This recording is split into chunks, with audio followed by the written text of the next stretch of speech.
चलिए, ऐसा कोई गीत जो कभी आप खुशी के समय गुनगुनाते हो? गीत तो हम भजन सुनने वाले आदमी हैं, भजन हम बहुत सुनत और भगवान के प्रति ये के लाने नहीं कि राजनीति में अपनो अपनो एक स्वभाव अपना अपना लोगों का एक स्वभाव है कि अपन हमारा स्वभाव धार्मिक है, तो हमारे जीवन में तो भजन ही भजन है जी। लेकिन फिर भी हर फिक्र को धुएं में उड़ाता चला गया, मैं ज़िंदगी का साथ निभाता चला गया। ये गीत जो है, ये गीत हम लोग बहुत सुनते हैं। और भगवान का एक भजन है राजन जी का कि पकड़ लो बाँह रख राही नहीं तो टूट जाएंगे, ये उनका भजन दिन में ये बहुत अच्छा मेडिटेशन है और हमको सुनना चाहिए। आपका राजनीतिक गुरु कौन है? हमारे दादाजी थे, जो बचपन से ही हमने उनको देखा, समझा, जाना और फिर पॉलिटिक्स में उनके अनुसार जो हमको काम करना था और उसमें बहुत सारे हमारे हम लोगों को आशीर्वाद मिला। हमारे यहाँ बहुत सारे बड़े नेता हैं, उनका आशीर्वाद मिला, जिससे राजनीति में हम लोग स्थापित हो गए। नहीं, लेकिन आप राजनीतिक गुरु, चूँकि हर लीडर का एक ना कोई राजनीतिक गुरु होता है। मेरे दादाजी थे वो राजनीति में ही थे, उनको छोटे से क्या हो जिसका किसी का बचपन में लगाव होता है। और बचपन में हम लोग बब्बा जी के साथ, हमारे जो और भाई बहन हैं वो हमेशा बब्बा जी के साथ ही रहते। तो बब्बा जी हमेशा किसी भी दौरे में जाते थे, कहीं पे भी कोई कार्यक्रम में जाते थे, कहीं कोई सामाजिक डिबेट होती थी, वो हम लोग को बैठाल के शाम को पूछते थे अच्छा इस पे तुम्हारा क्या मत है।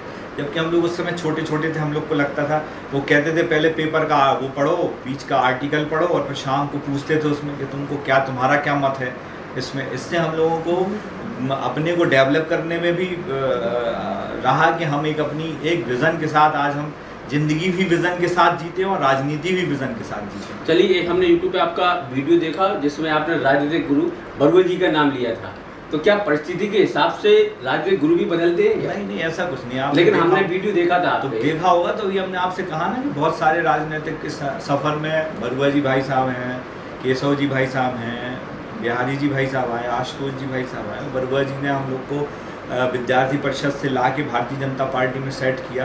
तो निश्चित रूप से सबका योगदान है और राजनीति में तो बिना योगदान के आगे आदमी का आना ही बहुत मुश्किल है। और बुंदेलखंड में तो और मुश्किल है, क्योंकि यहाँ पे तो राजनीति में जितना लोग अपने को डेवलप करने में या अपनी राजनीति कैसे अच्छी हो इसमें समय नहीं लगाते, इससे ज़्यादा समय इस काम में लगाते हैं कि सामने वाला काम क्या कर रहा है उसको हम रोक कैसे सकते हैं, उसके ऊपर हम कार्रवाई कैसे करा दें, उस पर हम केस लगा दें, उस पर हम काम न करने दें। तो ये सब चीज़ें चलती रहती हैं। तो निश्चित रूप से इन सब भाई साहब लोगों का जो गुरु है, सब गुरु हैं जिनने ये सब हम लोग को आगे बढ़ाया। मेनन जी भाई साहब थे, उनने भी अभी एक युवा मोर्चा कार्यकर्ता अप्पू राजा पर विवाद हुआ था, उसका कुछ युवा मोर्चा के कार्यकर्ताओं ने एसपी को ज्ञापन दिया था, उसमें साफ लिखा था कि शिवराज समर्थकों के साथ गलत हो रहा है। यार मैसेज नहीं जाता इसमें गुटबाजी का कहीं? पता नहीं, अब ये तो पार्टी का विषय है कि शिवराज समर्थक जो हैं प्रशासन में क्या ऐसी धारणा है या मंशा है कि उनको वो गुटबाजी भारतीय जनता पार्टी में फैलाना चाहते हैं, क्योंकि ऐसी कोई बात भारतीय जनता पार्टी में है नहीं।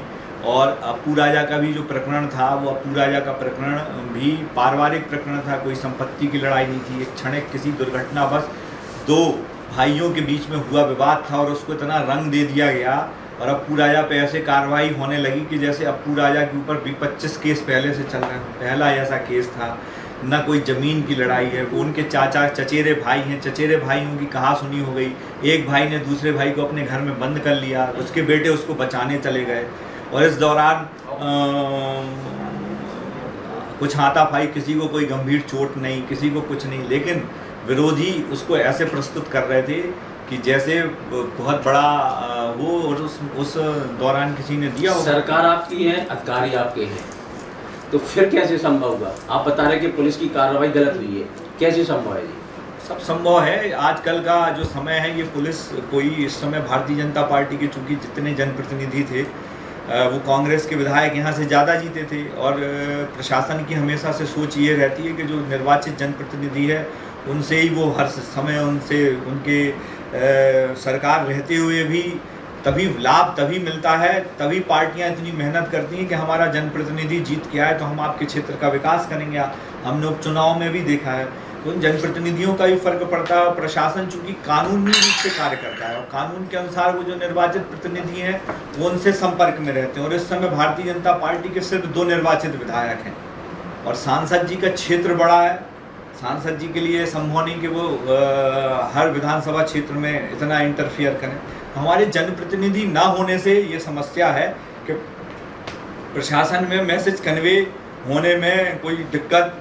आपको सड़कों पर आना चाहिए। अब पुलिस अगर कार्रवाई गलत कर रही तो आपको भी सड़कों पर आना चाहिए। नहीं, हमने उस पर अवगत कराया। हमारी सरकार है, हमारा मिनिस्टर है, हमने उनको अवगत कराया कि ऐसी ऐसी कार्रवाई यहाँ पे पुलिस के द्वारा की जा रही है। ऐसे हमारे कार्यकर्ताओं को एक ऐसे रूप में प्रस्तुतिकरण हो रहा है जैसे वो बहुत अपराधी हों, जबकि अप्पू राजा सोनी पे एक भी ऐसा केस पूर्व में कभी न कोई लगाया गया है।